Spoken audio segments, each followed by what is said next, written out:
Vous écoutez Lire du Dire, Fréquence Paris Pluriel, 106.3, lire comme colère, mais aussi comme parole qui dénonce et qui rassemble autour de la littérature parce qu'elle est le langage du monde. Alors aujourd'hui, j'ai la grande chance de recevoir deux auteurs ukrainiens, mais ils ne sont pas qu'auteurs. C'est Victoria et Pavlo Matyusha. Est-ce que j'ai bien prononcé? Matyusha, bonjour. Oui. Matyusha. Alors ils étaient traducteurs, traductrices avant la guerre. Ils avaient leur vie en Ukraine avant la guerre. Ils ont fait beaucoup de choses. Pavlo, il a traduit de la poésie française. Il a été diplomate, c'est ça, Pavlo? Oui, j'ai commencé comme diplomate. Comme diplomate.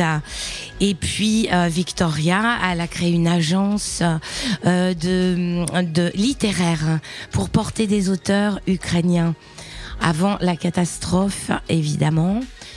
Et aujourd'hui, moi, je les reçois parce qu'ils ont eu la merveilleuse idée de publier leur correspondance Lettres d'amour et de guerre qui vient de paraître aux éditions Iconoclaste. Alors, on va évoquer tout ça. Peut-être vous pouvez vous présenter plus longuement. D'abord, je vous remercie d'être avec nous aujourd'hui. Merci, c'est ravissant d'être avec vous. Et pour moi, c'est une très belle chance de parler avec la public française.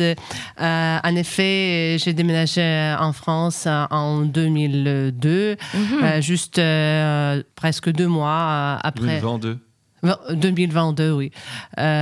Juste 2 mois après l'invasion, après la guerre a commencé, avec nos 4 enfants, avec Pavlo. Et je suis aussi l'interprète de conférences de l'anglais vers l'ukrainien auprès des Nations Unies. Après des commissions européennes, Parlement européen et les autres organisations internationales. Oui. Pavlo, il a décidé qu'il doit défendre l'Ukraine et il est resté en Ukraine. Et c'était un peu stressant pour notre famille, mais je pense que Pavlo peut dire pour lui-même pour sa décision.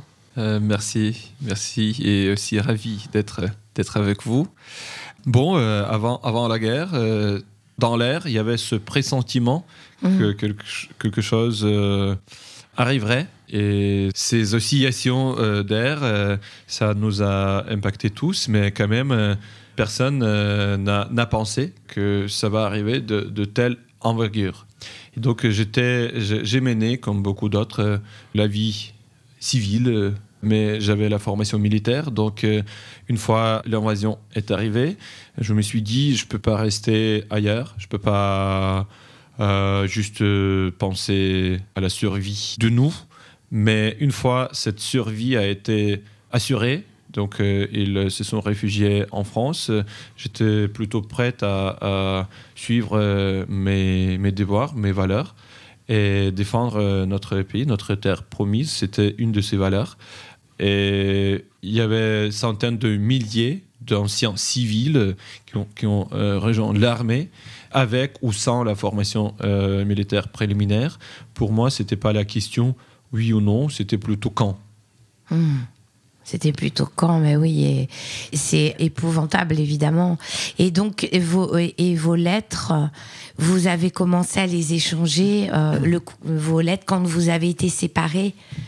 En effet, nous avons déjà une histoire des correspondances des lettres, parce que, comme Pavlo a déjà dit, il a une formation militaire et il était en cadet, c'était 2001, je pense, ou 2002, quand il est parti pour entraînement militaire pour 2 mois. Et en ce temps-là, il n'y avait pas de WhatsApp, de Telegram, même, je pense, les portables. Et nous avons échangé des lettres, et de temps en temps, c'était une lettre chaque jour. Et à Kiev, il y a une boîte avec... C'était 18 ans ou quelque chose comme ça? Oui. Ouais. Et il y a une boîte avec ces lettres. Et c'est en 2023 que nous avons commencé cet échange de lettres à nouveau. Oui, c'était déjà 1 an dans la guerre, même plus.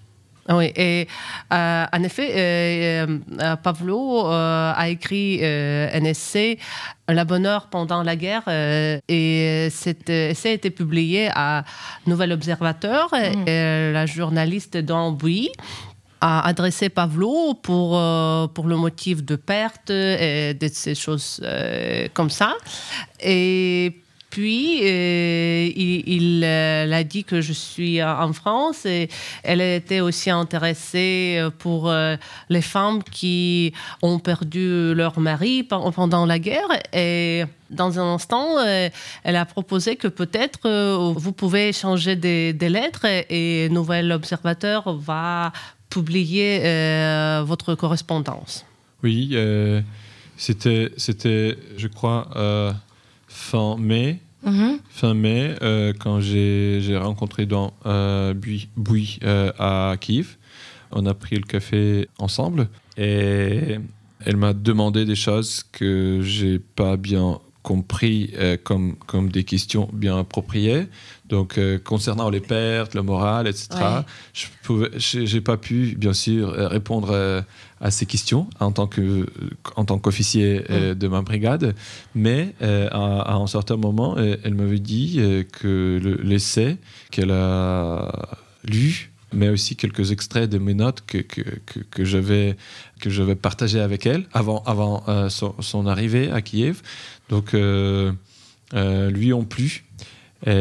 Si jamais nous, Victoria et moi, nous pouvions nous échanger des lettres, et c'était une période un peu dure dans notre relation, parce que, comme des psychologues disent, maintenant je le sais, avant j'ai pas su, dans le couple, l'homme ou la femme qui peuvent tenir, je sais pas, 2 semaines, 2 mois, mais une fois ils peuvent tenir, ils peuvent tenir à jamais. Donc, et ils apprennent qu'ils peuvent vivre tout seuls, sans apport. C'est douloureux cette découverte, mais quand même, nous avons tous les deux passé ce chemin, le même que pour milliers et milliers de familles ukrainiennes. Et alors, nous étions dans notre période assez dure, et je me suis dit c'est une belle chance. Et j'ai recommencé mes lettres d'amour et de guerre avec mon épouse. Elle était un peu plus réservée, mais j'ai persisté avec. Vous avez bien fait. Et est-ce que on peut en lire un extrait, ou est-ce que vous voulez que je lise moi un extrait d'une lettre? Je peux commencer, je peux essayer quand même. Oui, avec plaisir, comme ça on continue après. Victoria a choisi une de mes lettres que je vais lire maintenant. C'est parce que nous sommes autour de la date de la deuxième anniversaire. Le 24, et c'est une lettre, je pense que presque... Qui raconte le 23. Le 23, donc la veille de la guerre. Les lumières étaient tamisées, l'odeur de la guerre planait déjà dans l'air. Te souviens-tu de cette soirée juste avant la guerre? Elle restera pour toujours dans ma mémoire. J'avais l'impression que nous étions comme les héros du film Casablanca ou du roman d'Éric Maria Remarque, Arc de Triomphe. Les premiers missiles allaient tomber sur nos villes, les chars russes allaient violer nos frontières à l'est, au sud, au nord. Tous les Rubicons seraient franchis, écrasés, effacés, comme notre vie passée. Nous étions dans notre endroit préféré, un bar à vin sur la rue Jaroslavy-Val, le Spot. Nous buvions du cidre, un merveilleux cidre.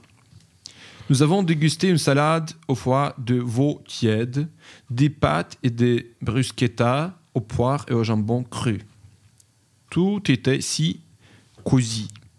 Les fauteuils profonds, les tables en bois, les bougies, les peintures d'artistes de Kiev au mur, la cave à vin remplie de vins venus du monde entier, un bar à vin parfait. Nous parlions lentement, presque cérémonieusement, comme si une inexplicable force nous entraînait dans ce jeu un peu théâtral, dans les gestes, les mots. Il faisait froid dehors, il neigeait. De rares piétons se pressaient pour rentrer chez eux, leur douillet chez eux, bien chauffé. À côté de nous, 2 messieurs anglophones d'un certain âge, en veste, sans cravate, discutaient de quelque chose. Ils ressemblaient eux aussi à des héros de film. Dans leur conversation, on entendait sans cesse ce mot « war », comme dans la nôtre. Combien de fois avons-nous dit ce mot en nous tenant les mains? Je crois que nous savions déjà que cette guerre allait nous séparer. Mais nous n'en parlions pas ce soir-là. Nous parlions de tout, sauf de cela. Nous nous débattions un peu comme les captifs du brigand Procruste. La guerre était en train d'arriver. Le parfum de la guerre. L'anxiété dans le bruit des vers qui s'entrechoquent. Je crois que je t'ai répété à plusieurs reprises que tout irait bien. Et tu as souri, tu m'as enlacé, et oui, tu doutais. Moi aussi, en vérité, j'avais des doutes. Dans le café, nous avons effleuré nos visages d'une caresse furtive du bout du doigt. Et quand nous avons marché pour rentrer à la maison, dans notre rue Reitarska, vide, nous nous tenions les mains, agrippés l'un à l'autre. Cette nuit-là, je devais partir avec nos 3 grands pour quelques jours, direction les Carpates, pour nous échapper un peu de cette atmosphère de pré-guerre. Fréquence Paris Pluriel 106.3, vous écoutez Lire du dire et je suis avec Pavlo et Victoria pour leur livre Lettres d'amour et de guerre dont on vient d'entendre un extrait qui vient de paraître aux éditions Iconoclaste, c'est ça, il vient de paraître. Oui, c'est le 15 février voilà. que la livre est apparue à la librairie. Très bien.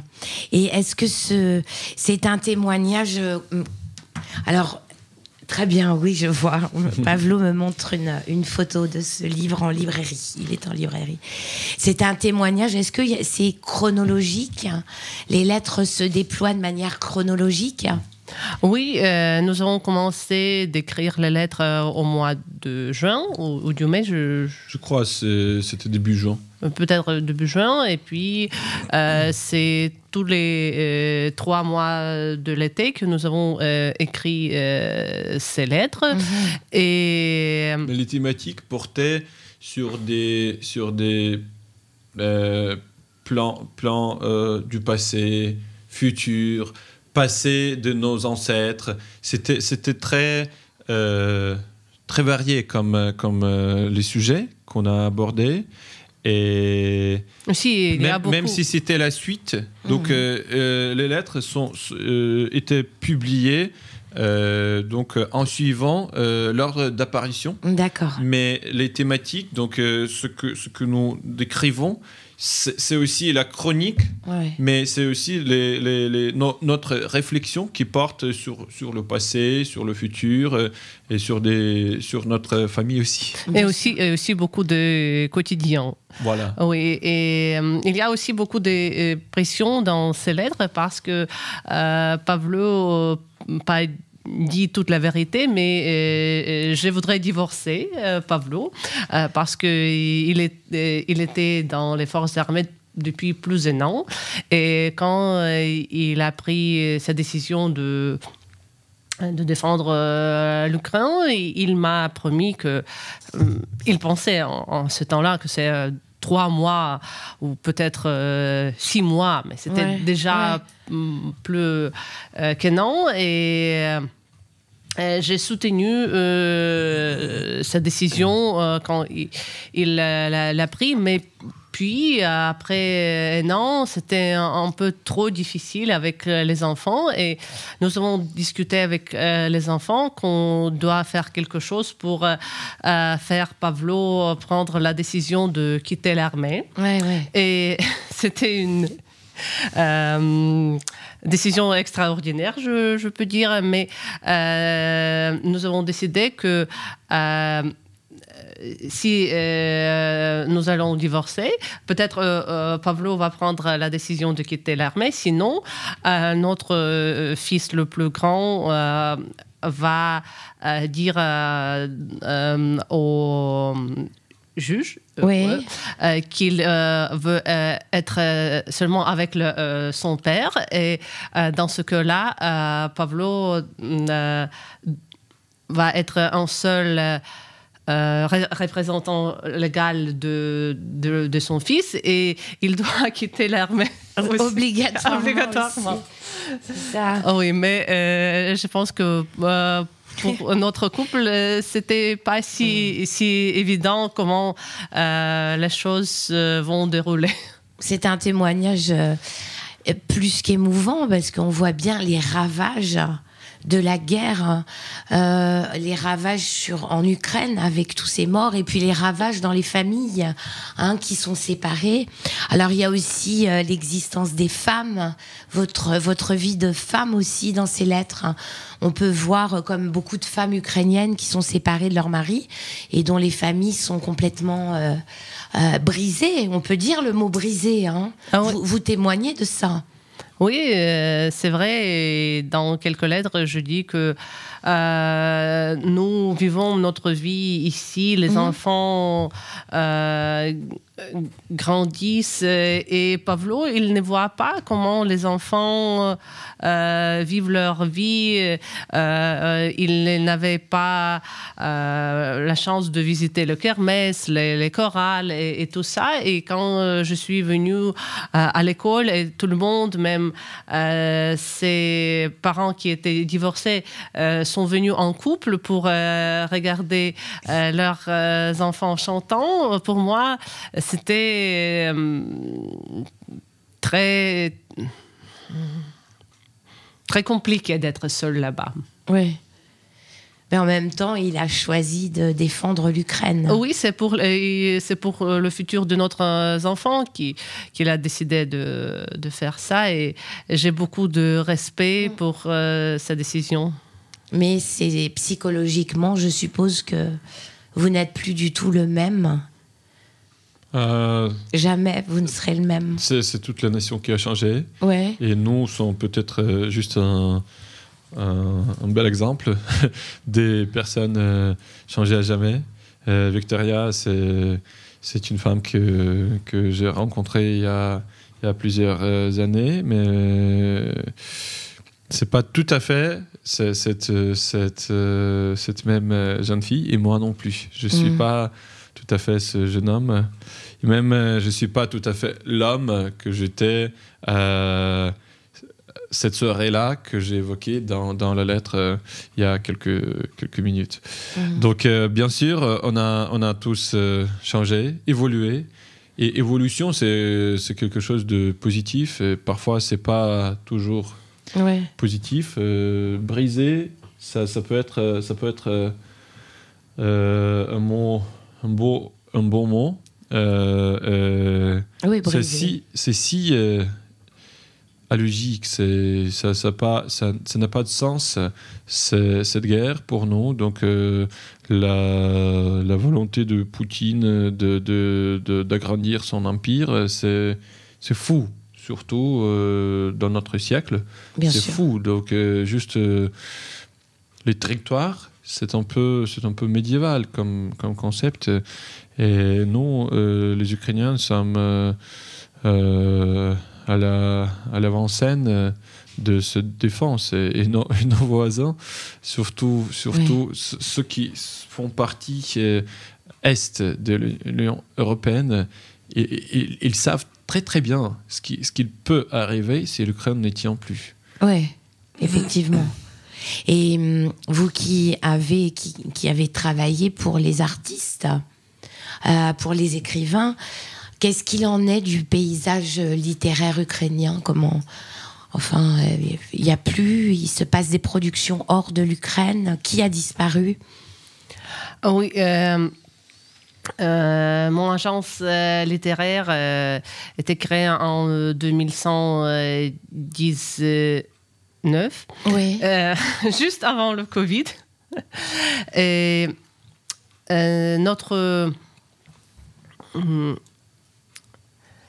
pour nous, le plus important, c'est de soutenir les auteurs ukrainiens en Ukraine et aussi autour du monde. Mais pour les droits des auteurs ukrainiens pour l'étranger, c'est un peu compliqué parce qu'il n'y a pas beaucoup de traducteurs d'ukrainien vers les autres langues, parce que ça doit être l'Allemagne, les Français qui doit traduire de l'ukrainien vers l'autre langue maternelle. Et aussi, il y a beaucoup des écrivains qui, comme Pavlo, sont dans les forces armées. Et mon agence littéraire fait chaque année le calendrier avec les auteurs. Et pour l'année 2024, nous avons décidé que nous allons dédier ce calendrier aux écrivains qui sont au front. Et quand nous avons commencé de faire la liste de ces écrivains, nous avons découvert que c'est plus que 60 personnes. Et c'est pourquoi nous avons fait le calendrier avec 53 pages, une page par semaine. Et c'est photos des écrivains que les écrivains nous avons envoyées. C'est les photos qu'ils ont prises lui-même. Il y a beaucoup de la vie et aussi beaucoup de choses militaires dans ces photos. Mais pour moi, c'était une chance de les présenter pour le monde entier. Et nous avons fait la présentation de ce calendrier au Francfort l'octobre dernier. Mm-hmm. Et il y en a de nombreux. Est-ce que les pertes... Enfin, c'est ce qu'on appelle un génocide. C'est-à-dire qu'on tue un peuple, on les tue physiquement, mais la culture également ukrainienne disparaît, là. Il existe la notion dans notre histoire, dans notre culture, la Renaissance fusillée. Quand les Russes, les Soviétiques... qui ont essayé d'écraser tout ce qui était ukrainien pour coller ce type soviétique, Homo soviéticus. Ils ont emprisonné, ils ont tué milliers et milliers des représentants de l'élite intellectuelle ukrainienne, y compris des artistes, des scientifiques, des la Renaissance fusillée, oui. En quelle époque? Pour les auditeurs, c'était à quelle époque? C'était plutôt les années 30. Très bien. Le 37 est une année qui est tristement marquée. Donc c'était l'antichambre de la Deuxième Guerre mondiale. Donc dans l'Union soviétique, ces choses ont passé. Et donc il y a un parallélisme maintenant. À peu près 85 ans après, une nouvelle vague des intellectuels ont péri, soit fusillés, soit ils ont péri sur le front. Donc c'est vraiment... l'histoire se répète, mais nous il y a 100 ans, nous les Ukrainiens, quand l'Empire russe s'est effondré, il y avait la guerre contre le vague des Russes. Alors, l'Ukraine naissante, l'État ukrainien est tombé sous ces vagues. Et maintenant, c'est comme la répétition. Et nous savons déjà très très bien, surtout avec ces camps de concentration, ces goulags, tout ça, nous savons très très bien ce qui peut arriver à ceux qui préservent la culture, ce gène culturel ukrainien. Parce que je crois que nos ennemis, ils laissent ceux qui devient assujettis, qui disent ok, peu importe, mais ceux qui valent être ukrainiens, on est très très facile d'imaginer ce qui peut arriver à eux, et c'est pour ça qu'il faut nous tenir pour l'Ukraine, mais aussi pour ce qui est l'avenir européen. Et sinon, tout ce qui est l'ordre européen, ça va tomber d'une vague, je crois. Oui. Et dans notre calendrier, il y a aussi une page dédiée à ces écrivains qui étaient tués ou qui tombaient pendant la guerre. Y compris nos amis à nous. Oui, c'est nos amis à nous. C'est aussi un auteur de mon agence littéraire, Igor Messiak. Et c'est plus que 20 personnes déjà. Victoria, Mélina. Oui, mais vous pouvez dire les noms. C'est important de dire leurs noms.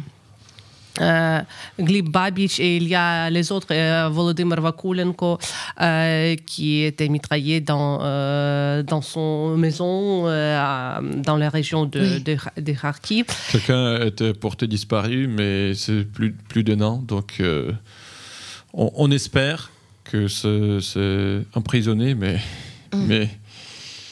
la probabilité est assez basse. Oui, mais et aussi je voudrais dire que maintenant, peut-être pas beaucoup de personnes pensent à cette chose-là, mais c'est seulement les Russes et les Ukrainiens qui...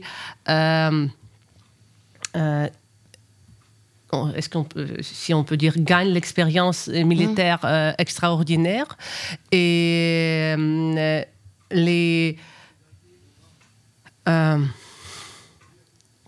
la quantité des Ukrainiens n'est pas si grand que les Russes. Et avec ces expériences militaires, les Russes posent une menace très grave à l'Europe, parce que les États européens n'ont pas ces expériences militaires avec des armements de nouveaux types, des drones et tout ça. Et c'est une vraie menace, parce que cette guerre, c'est pas seulement une guerre entre l'Ukraine et la Russie, mais c'est plutôt la guerre pour la démocratie, pour des valeurs des gens, pour nos esprits de la liberté.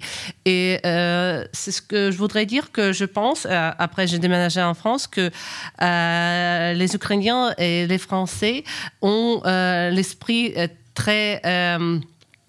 similaire, parce que si on parle des grèves, des choses comme ça, des manifestations... Révolte. Oui. Nous avons déjà eu, dans ma vie, 2 révolutions. Révolution orange en 2004 et révolution de dignité en 2014. Sur le granit. J'étais très jeune en ce temps-là. Oui, c'est la 3e. Bon, protestation. Protestation. Mais je voudrais dire que parce que nous sentons libres, nous protestons. Et si on parle des gens russes, ils ne protestent pas. Non. Et je pense que c'est dans leur La mort de mentalité. Navalny a suscité que de protestations digitales. J'ai jamais entendu parler, mais j'ai vu juste des points sur la carte. Et c'est une protestation, voilà. Mais est-ce que vous pensez qu'ils protestent pas parce qu'ils ont peur ou parce qu'ils sont acculturés dans leur tête? Acculturés, c'est dans leur... pas acculturés, mais c'est dans leur ADN. Voilà. C'est dans leur ADN. Ils sont habitués à la propagande et ils n'ont plus d'esprit critique. Voilà. Oui, c'est ça, je pense. Et aussi... Ils sont en donné d'être sous les tsars. Je crois que c'est pas les mêmes expériences que la Première République, la Deuxième République, la Troisième République. C'est vraiment autre chose. Oui.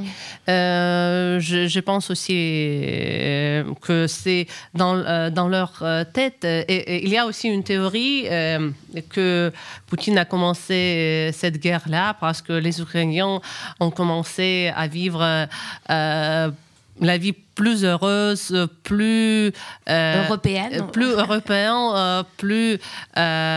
libre dans leurs finances et tout ça. Et il a eu peur que les Russes va commencer à protester, que quelqu'un d'autre peut vivre une vie plus belle mais c'est seulement une idée.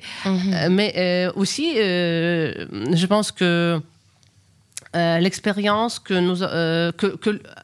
qu'après la guerre, après notre victoire, je suis sûre en ces sujets-là, l'Ukraine va être un pays très moderne et très prometteur. Mais avant la guerre, vous dites, dans ces témoignages passionnants et magnifiques que sont vos lettres, vous parlez de cette pesanteur, de cette atmosphère où vous sentiez. Et est-ce qu'avant la guerre, il y avait quand même la culture ukrainienne était empêchée quand même? Est-ce qu'il y avait la Russie qui était déjà présente?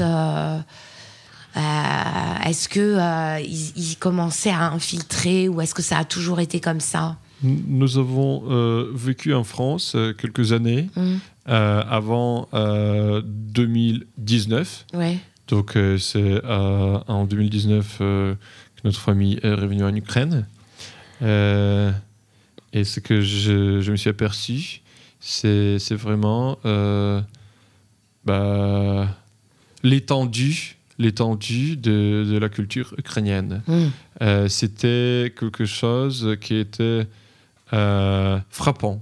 La musique, la peinture, la littérature, de nouveaux noms dans la littérature. C'était impressionnant. Et je crois aussi que pour les Russes, l'expansion, l'invasion culturelle était peut-être dans le cœur de leur stratégie. Et donc, on a constaté qu'ils ont failli. Et c'était très prometteur. Voilà. Maintenant, la culture ukrainienne, même sous les obus, sous les missiles, ça continue à se développer. Et même peut-être plus vite qu'avant, mais même avant la guerre, nous constations ce développement et cette cadence était très belle. Oui, je voudrais dire que dans mon agence, nous soutenons les auteurs qui ont écrit leur premier roman et nous avons aidé à publier maintenant plus que 40 nouveaux auteurs. C'est une génération, je pense. C'est une... Qu'est-ce que tu as dit? Nouvelle vague. Une nouvelle vague, oui, on peut dire que c'est une nouvelle vague. Et on doit aussi parler à cette chose-là que la Russie a approprié beaucoup des noms qui appartiennent à l'Ukraine, comme Gogol, Malevich, et il y a beaucoup des autres. Et même, j'ai déjà dit pour les traducteurs, et c'est Pavlo qui a dit pour la stratégie, c'est vrai, parce que presque dans toutes les universités autour du monde, il y avait des facultés. Et même les chaires avec langue russe. Pas l'ukrainien, mais la langue russe. Et la langue ukrainienne, on peut aussi dire que c'était pas seulement le génocide, mais le linguocide, parce qu'il y avait plus que 100 décrets pour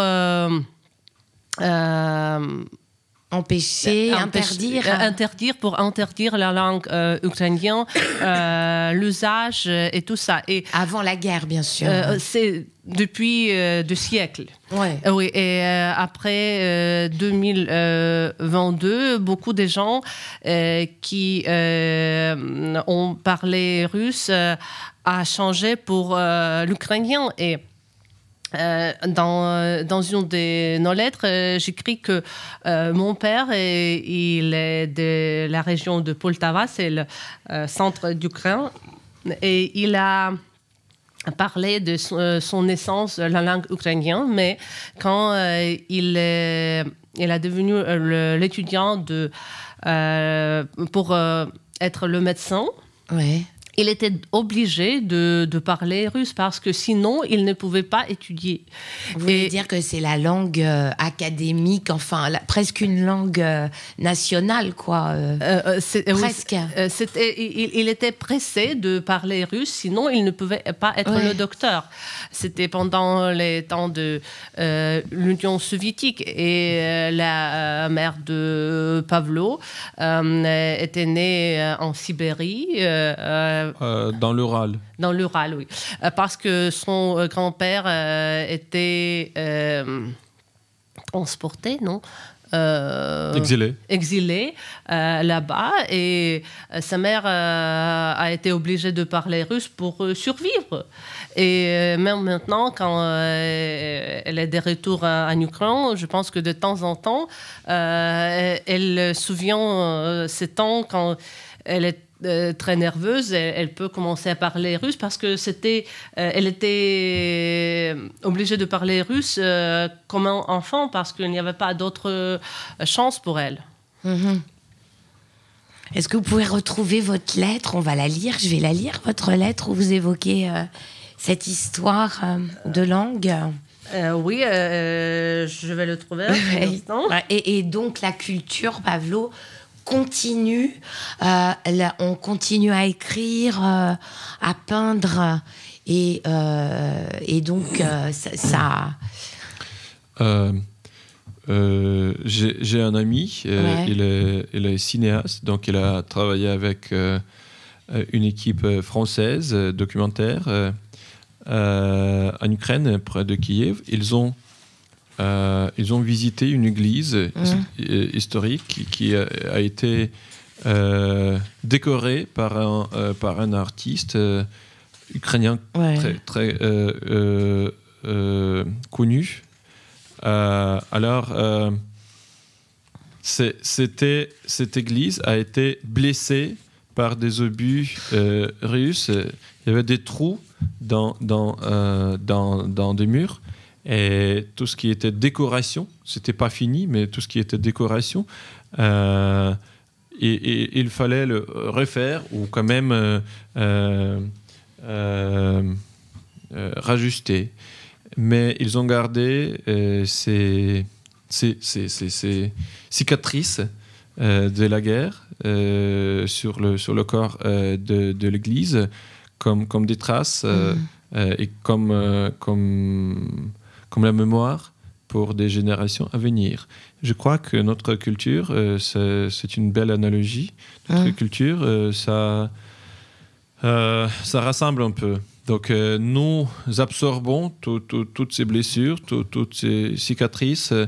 Par exemple, si vous mettez la radio en Ukraine, à Kiev, vous allez entendre beaucoup de chansons militaires ou avec des motifs militaires. Si vous regardez les peintres créer des sujets, ça évoque assez souvent des sujets militaires, etc. etc.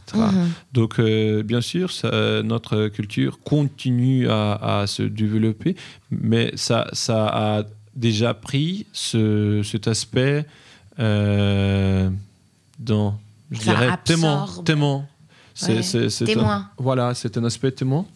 Et je pense que ça va être comme ça 1 décennie, 2 décennies peut-être, parce que les traces sont trop profondes.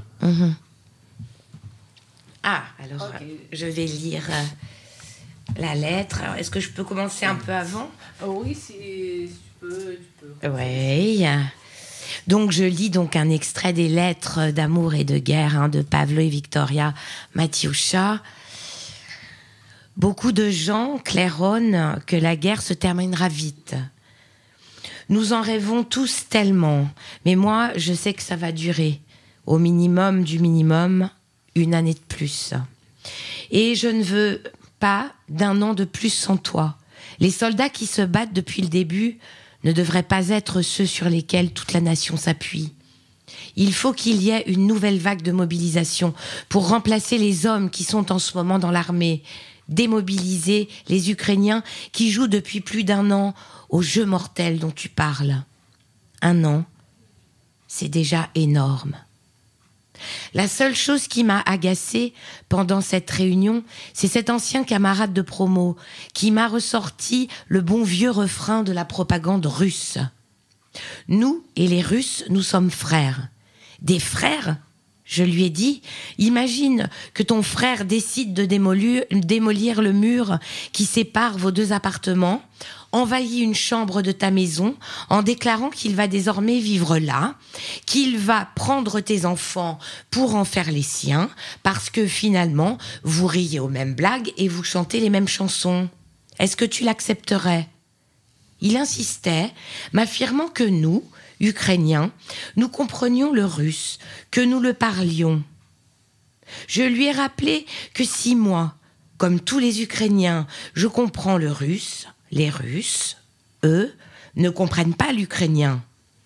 Je lui ai expliqué que nous avons été forcés à apprendre le russe, que cela fait des siècles que les Russes essaient d'effacer notre identité. Je lui ai raconté la fondation de Kiev russe. À l'époque, il n'y avait rien que des marécages sur le territoire russe actuel. Le premier royaume russe m'est apparu que des siècles plus tard, et il a été appelé Moscovie. On ne parlait pas encore de Russie, et pourtant, les Russes prétendent aujourd'hui que Kiev russe était le berceau de leur empire. Les Russes ont sans cesse voulu se réapproprier notre histoire. Ils l'ont réécrite, ça me dégoûte. Actuellement, ils refont exactement la même chose et avec la même impunité. J'ai raconté à ton camarade de classe que tes grands-parents avaient été déportés de l'Ukraine de l'Ouest vers la Sibérie. Que ta mère était née là-bas, obligée d'apprendre le russe pour survivre. Je lui ai dit que mon père, né en Ukraine centrale avec l'ukrainien comme langue maternelle, n'a pas eu le choix non plus. Il a dû passer au russe quand il a fait des études à la faculté de médecine de Dnipro. Ce n'est qu'après l'indépendance de l'Ukraine, en 1991, que, tout doucement, ma mère l'a ramené vers notre langue. Fréquence Paris Pluriel, 106.3, c'est Lire du Dire, et je suis avec Victoria et Pavlo Matiucha pour leur livre dont je viens de lire un extrait, Lettres d'amour et de guerre, qui est paru chez Iconoclaste et qui est désormais en librairie. Et on évoquait l'acculturation russe, et donc comment la culture ukrainienne a pu survivre, comment elle est aussi vive, comment il y a autant de jeunes auteurs qui publient. C'est une merveille. C'est une merveille fascinante parce que peut-être nos racines, nos ancêtres et aussi notre royaume de Kiev nous a donné cette force millénaire qui enrage tous nos ennemis, je crois. Mais bon, j'en suis content. Et je sais que nos enfants, ils vont aussi porter cet ADN culturel en premier lieu. Et je crois que après que nous gagnons notre guerre civilisationnelle, cette culture, ce mode de vie va attirer d'autres ressortissants qui je crois, voudrions arriver à vivre en Ukraine, bâtir notre pays ensemble et vont intégrer ce gène culturel ukrainien. Je crois que c'est trop fort. C'est trop fort comme des cultures les plus grandes du monde. Et cette force, ça va nous aider à tenir. Tu penses quoi, Victoria?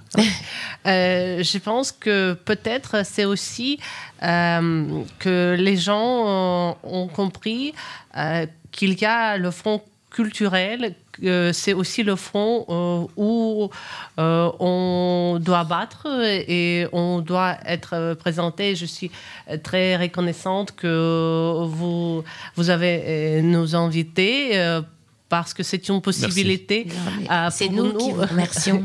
Pour nous, c'est une possibilité de parler de la culture ukrainienne. Je pense que si nous gagnons dans les têtes des gens qui comprennent au quel point cette guerre est importante, pas seulement pour l'Ukraine, mais pour l'Europe, on va gagner. Mm-hmm. Et pour autant, il y a quand même des... Est-ce que... Enfin, il y a des pertes d'écrivains, des peintres, des musiciens importantes.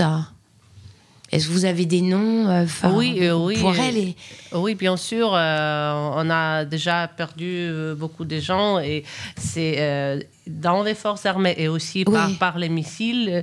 C'est comme Victoria Amelina ou Volodymyr Vakulenko ou Igor Messiak ou Gleb Babych. Et il y a beaucoup des autres gens qui... Ou Vassil Slipak qui était... qui a connu un grand succès ici à Paris, à l'Opéra de Paris, qui aussi est tombée donc avant 2022, mais quand même elle est tombée à la guerre contre les Russes. Donc il y en a beaucoup. Mm-hmm. Et est-ce qu'il y a une communauté artistique qui s'établit tout autour de la planète ukrainienne? Est-ce que vous relayez Je pense que maintenant, il y a l'Institut ukrainien qui fait beaucoup des efforts pour rejoindre les Ukrainiens qui sont maintenant dans le monde entier. Et la communauté en Ukraine... Ici, de même, à Paris, c'est Ivan Repti, qui est en tête de l'Institut ukrainien, par exemple. Oui, et il a fait beaucoup de choses pour atteindre plus d'attention pour la culture ukrainienne. Et la communauté ukrainienne des auteurs, des écrivains en Ukraine est très forte. Mais maintenant, je pense qu'on doit aussi faire cette réseau, voilà. ce réseau autour du monde. Mm-hmm. Donc peut-être il y a plusieurs réseaux qui sont plus ou moins interconnectés, mais ça va se développer, j'en suis sûr. Et ça continue en Ukraine. Oui, bien sûr. Mais aussi... Incroyable et magnifique. Hein. Les amis d'Ukraine rejoignent aussi ces réseaux parce que je crois que c'est trop important que pas seulement nous parlions, mais les autres, les amis d'Ukraine, ceux qui partagent nos valeurs, qui comprennent pourquoi nous sommes, à quoi bon nous battons. Ils et elles parlent de nous et avec nous. C'est très important. Et puis écrire, c'est aussi une manière de se battre. Bien sûr. Oui. Le témoignage. Oui, c'est vrai parce que il y a beaucoup de gens qui aiment plus lire que écouter, mais aussi les livres. Il y a une phrase que les manuscrits comment se dire en français? Ne se consument pas. Oui. Mais bon, pour moi, c'est aussi dans ce livre, ce qui est très important, ça porte un peu sur le champ de philosophie. Ouais. Parce que dans l'éthique, ce point de vue du témoin, c'est très important pour des valeurs, pour comprendre ce qui est la vie. Et ces témoignages de la Deuxième Guerre mondiale, maintenant notre guerre, ça va, je crois, à travers des histoires très très personnelles, créer des basements, des fondements solides pour créer le monde meilleur qui se base sur des valeurs très fraternelle, solides oui. et humanistes. Voilà. Ces idées, ces témoignages qui proviennent n'importe où. C'est triste que ça provient maintenant d'Ukraine, mais ces témoignages devraient aider à bâtir un monde meilleur de demain.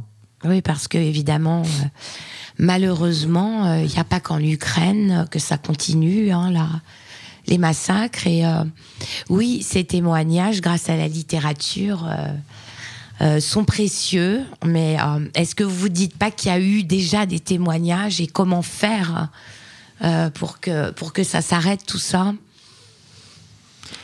Je dirais que la France, dans ce contexte, est un grand allié d'Ukraine. Oui. Et en tant que militaire, je peux le dire, les systèmes d'artillerie César, qui sont déjà sur les champs de bataille ukrainiens, c'est très efficace. Ce sont des système d'artillerie de longue portée, jusqu'à 40 km à peu près.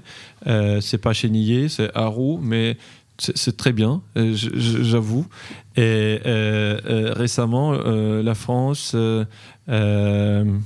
et l'Ukraine ont signé l'accord pour la construction de, je crois, 78 un grand nombre de ce système d'artillerie César.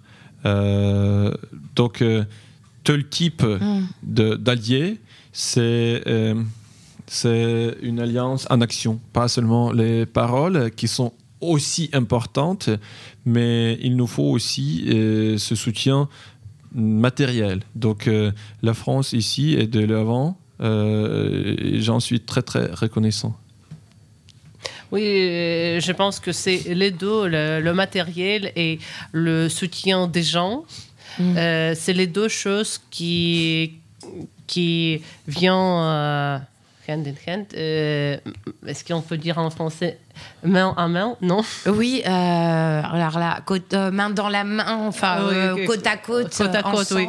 Ensemble, côte à côte. Et je pense que avec les gens qui comprennent pourquoi doit aider l'Ukraine et aussi avec la compréhension de l'histoire d'Ukraine, on va bâtir, j'espère, un monde sans guerre.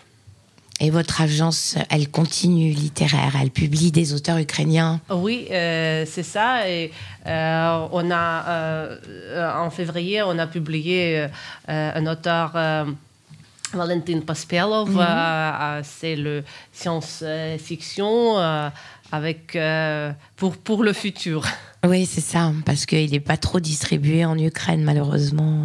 Mais en Ukraine, je pense que les éditions, les maisons des éditions font des choses incroyables.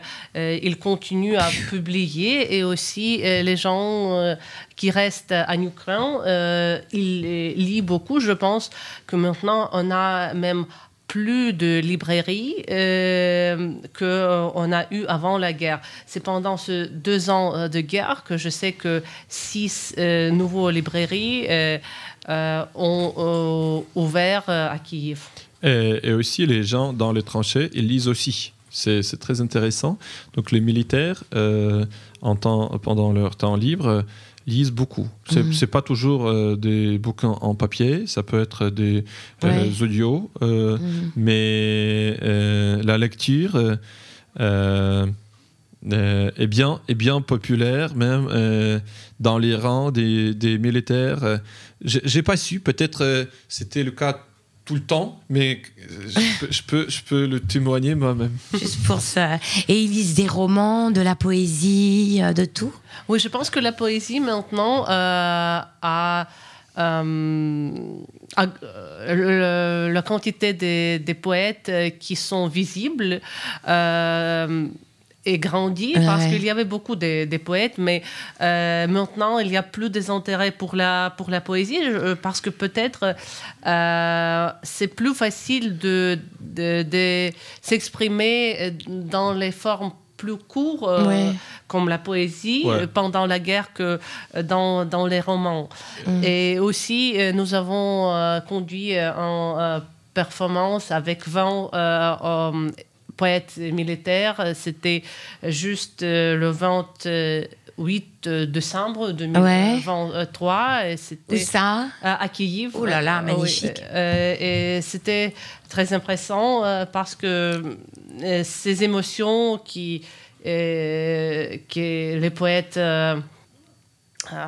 ont exprimé sur la scène, c'était quelque chose d'extraordinaire. Mais, je veux aussi évoquer ici un autre nom, Maxime Krevtsov. C'est un poète militaire. C'est un militaire qui a publié son recueil de poèmes, peut-être, je sais pas, quelques jours avant sa mort. Peut-être quelques semaines avant sa mort. Je n'ai jamais rencontré Maxime en personne, mais j'ai lu ses poèmes après sa mort. Et je peux dire, tout autant beaucoup d'autres lecteurs, que c'est trop fort parce qu'il a vu ces moments lui-même, il a exprimé pas seulement sa vie, mais son potentiel artistique dans ses poèmes. Et cette guerre nous a donné les gens comme lui, même s'il était bien sûr présent sur la terre avant. Mais cette force, il a laissé sa ce force. réalisme, a été profilé pour lui, mais pour beaucoup d'autres.